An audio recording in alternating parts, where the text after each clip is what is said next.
Bienvenue à tous dans ce nouveau chapitre de notre série sur les grands chantiers allemands au Cameroun. Aujourd'hui, nous plongeons dans l'histoire fascinante du port de Douala, une transformation qui a marqué à jamais le visage de la ville. Imaginez Douala au début du XXe siècle. Ce qui n'était qu'un modeste village côtier allait connaître une métamorphose spectaculaire. Les Allemands avaient une vision: faire de ce lieu stratégique le poumon économique de leur colonie. Dès 1910, les travaux commencent. Les eaux paisibles du Wouri deviennent le théâtre d'une activité frénétique. Des centaines d'ouvriers s'activent jour après jour pour donner vie à ce projet ambitieux. Les grues s'élèvent vers le ciel, les quais s'étendent le long du fleuve et les entrepôts sortent de terre les uns après les autres. Ce n'est pas un hasard si les Allemands ont choisi Douala. Sa position géographique exceptionnelle à l'embouchure du Wouri en fait un point de passage naturel entre l'océan et l'intérieur des terres. Les ingénieurs allemands l'ont bien compris. Il faut approfondir le chenal, renforcer les berges, construire des installations modernes capables d'accueillir les plus grands navires de l'époque. Les chiffres sont impressionnants.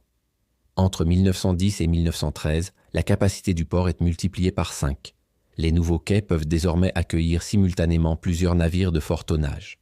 Les entrepôts, vastes et bien équipés, permettent de stocker des quantités considérables de marchandises, café, cacao, bois précieux, tout ce que le Cameroun produit part désormais vers Hambourg et Berlin.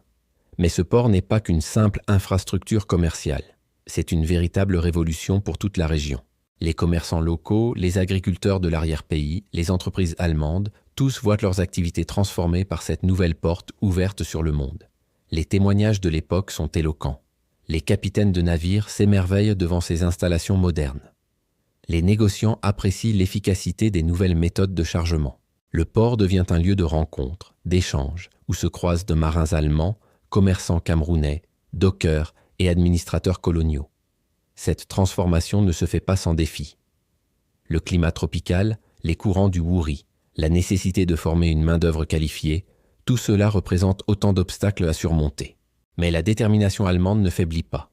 Chaque difficulté est vue comme un défi technique à relever.